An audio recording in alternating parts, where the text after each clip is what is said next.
warahmatullahi wabarakatuh.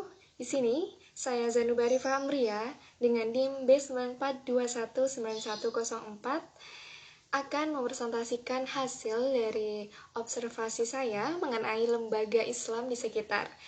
Untuk lembaga Islam yang saya pilih adalah lembaga masjid yang kebetulan berada di desa saya, yakni Masjid Darussalam di Dusun Medali, Desa Daliwangun, Kecamatan Sugio. Berbicara tentang masjid, masjid sendiri merupakan pusat kegiatan ibadah dan muamalah bagi umat Islam. Nah, kegiatan ibadah ini mempunyai arti luas, bukan hanya tempat beribadah, tempat sholat, tempat pengajian, dan mengaji semata, melainkan untuk segala kegiatan yang bisa membawa kemaslahatan dunia dan akhirat. Teman-teman, kita tahu bahwasannya populasi muslim di Indonesia dapat dipastikan bahwa jumlah masjid di Indonesia lebih banyak dibandingkan negara-negara lain. Nah, dari sekian banyak masjid di Indonesia, salah satunya yang saya pilih untuk menjadi objek observasi adalah Masjid Darussalam, yang lokasinya berada di Dusun Medali, Desa Daliwangun, Kecamatan Sugio, Kabupaten Lamongan. Nah, saya sendiri tertarik untuk melakukan observasi pada lembaga ini adalah untuk mencari tahu tentang bagaimana program yang ada serta mengetahui bagaimana faktor-faktor kekuatan, kelemahan, peluang, dan ancaman yang ada di lembaga masjid ini. Yang pertama adalah mengenai struktur, organisasi, dan susunan kepengurusan Masjid Darussalam Medali. Nah, susunan pengurus ada ketua, wakil ketua, sekretaris, wakil, bendahara, dan beberapa divisi seperti divisi humas, penggalangan dana, keagamaan, pembangunan, dan kebersihan. Baik teman-teman, selanjutnya berbicara tentang program kegiatan Masjid Darussalam Medali. Telah saya lakukan wawancara bersama Ketua Takmir Masjid, yakni Bapak Suwarno. Beliau menerangkan bahwasannya Masjid Darussalam ini sangat dirasakan manfaatnya oleh masyarakat dan jamaah setempat. Nah, keberadaan dan kelangsungan yang mencerminkan kesinambungan inilah yang akhirnya menimbulkan kepercayaan masyarakat sehingga dengan antusias dan sukarela bersama-sama pengurus mensukseskan program yang ada. Nah, kemudian teman-teman, apa saja sih program kegiatan yang ada di Masjid Darussalam Medali ini? Yang pertama ada program mingguan. Nah, pada program mingguan di sini ada majelis sholawat. Nah, majelis sholawat ini dilaksanakan pada hari Kamis malam Jumat yang dilakukan dengan pembacaan dzikir dan sholawat Nabi. Kemudian ada pengajian bulanan. Nah, pengajian bulanan ini ada dua, yakni pengajian untuk kaum ibu-ibu dan pengajian untuk kaum bapak-bapak. Nah, pada pengajian ini diisi oleh penceramah dari yang luar biasa, yakni Bapak Kiai Haji Ghufran Ahmadi dan Bapak Kiai Ahmad Qasim. Kemudian untuk program selanjutnya, yakni membentuk Panitia Hari Besar Islam atau PHBI. Yang pertama ada Ramadan dan Idul Fitri.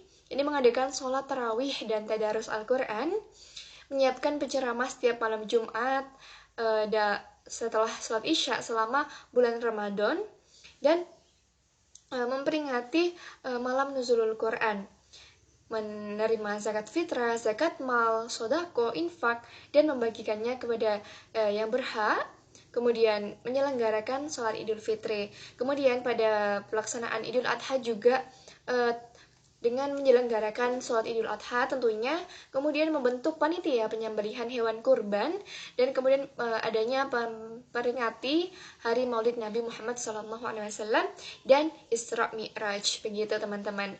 Nah, itu tadi teman-teman struktur kepemimpinan serta program kegiatan yang ada di Masjid Darussalam Medali. Nah, kemudian analisis SWOT atau Strengths, Weakness, Opportunities, and Threat yang ditemukan adalah berdasarkan hasil dari wawancara bersama Ketua Umum Lembaga Masjid Darussalam Medali yang telah saya lakukan, dapat saya ketahui beberapa analisis terhadap hasil temuan tersebut. Nah, diantaranya adalah beberapa poin mengenai analisis kekuatan, kelemahan, peluang, dan ancaman, atau disebut dengan SWOT, analisis SWOT. Nah,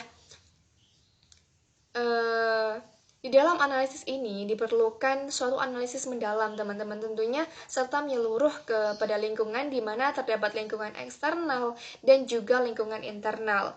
Nah, yang pertama pada lingkungan internal nih ada faktor kekuatan atau strength dan faktor kelemahan atau weakness.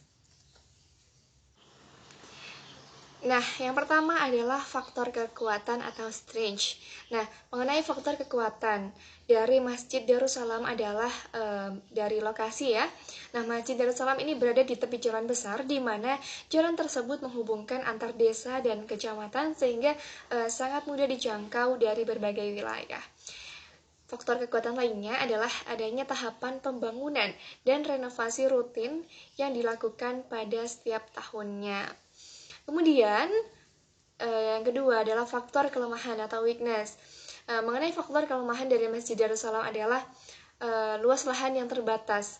Karena keterbatasan lahan ini membuat proses renovasi perluasan masjid tidak bisa maksimal atau terbatas. Dan hal ini juga menyebabkan jamaah pada saat sholat Idul Fitri maupun Idul Adha sampai ke jalan dan meluap sampai ke jalan. Tidak ada tempat untuk di halaman masjidnya. Kemudian yang kedua adalah kita lihat faktor dari lingkungan eksternal. Nah, lingkungan eksternal ini berguna untuk mengidentifikasi berbagai peluang atau opportunity dan ancaman.